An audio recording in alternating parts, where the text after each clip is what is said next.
Anong traktor, no?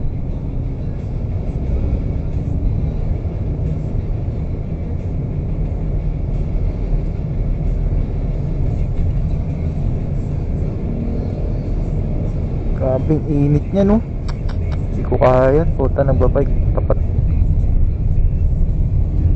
Time check 11:30. Babike si kuya, tanghaling tapat. Puta na, hindi ko kaya.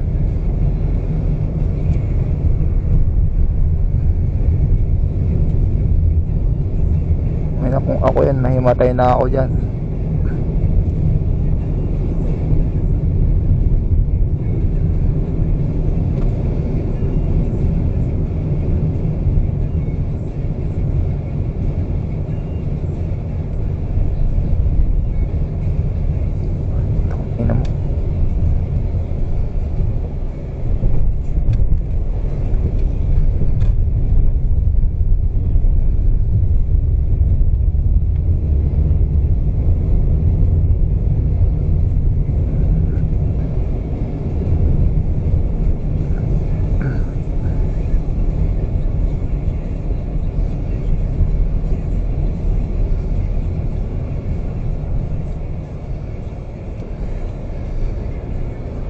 Wala nang gas, wala nang toll. Kailangan na namang magkarga.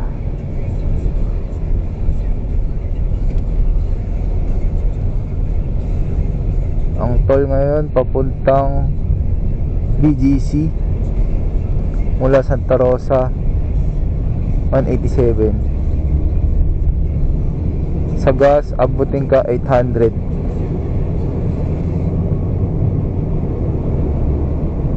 Dating halagang 500 naging 800 na. Ngayong March 2026. Ang ina kasing gera yan, eh. Ay, bad trip. Pero wala tayong magagawa. Botang. Kagandahan lang. Ayan, maluwag. Siguro alanganing oras kaya walang nabiyahe. Pero bandang Bigutan nagta-traffic pa din, eh. So na may ginagawang construction.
Namo 549. Namo din. Mo kumurahin. Di mo ko pinapalamon.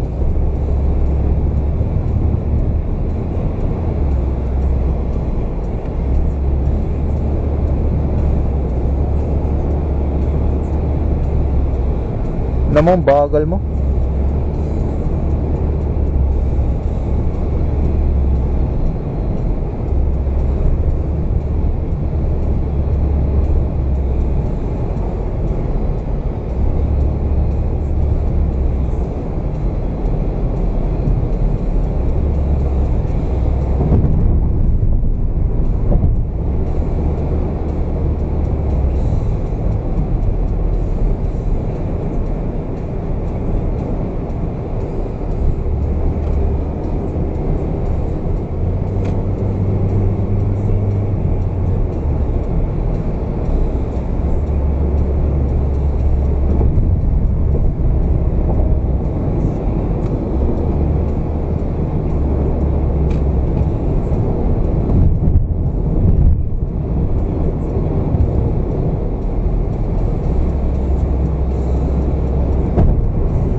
Yun na tayo, bandang Southwoods, pa northbound tayo. Wala masyadong sasakyan sa daanan. Okay na din. Yan lang yung mileage ng sasakyan ko, 9 km per liter. Kakaiyak. Pero masarap naman i-drive. Okay lang.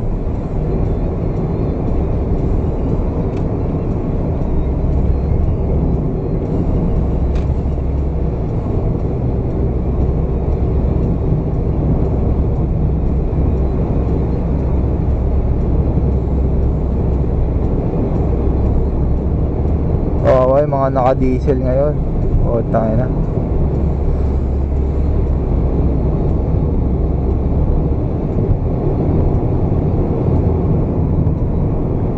Mga naka-SUV, mga naka-pick up.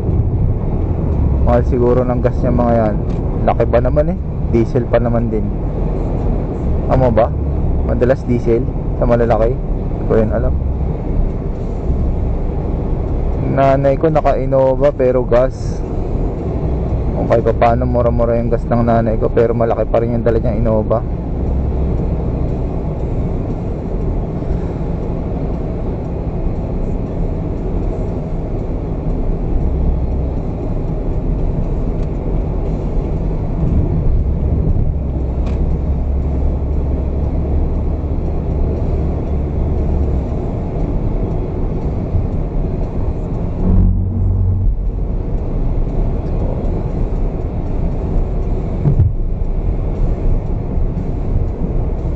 Binabayaran sa sasakyan, gas, toll, parking. Pero ganun talaga eh. Okay na to kaysa mag-commute. Abutin ako ng mga 2-3 oras sa biyahe. Pasalamat din ako, meron kaming sasakyan. Kahit pa paano may extra money nakabili. Yan talaga, pag mas marami kang gamit, mas marami kang property, kumbaga, mas malaki talaga yung maintenance. Mas convenient, pero syempre kailangan may maintain yung lifestyle na yung income mo, na kaya mong i-maintain yung budget mo para sa pag-maintenance. Yun nga, gas, toll, parking, maintenance ng sasakyan, baterya, paliting pyesa, at magmamahal eh. Pero ganun talaga, gusto mo convenient na buhay, makakatipid ka sa oras. Yung extra oras na yun, pwede namang ilaan sa pahinga, pwede mo rin ilaan sa pamita na mas maganda, part-time, kaya aral.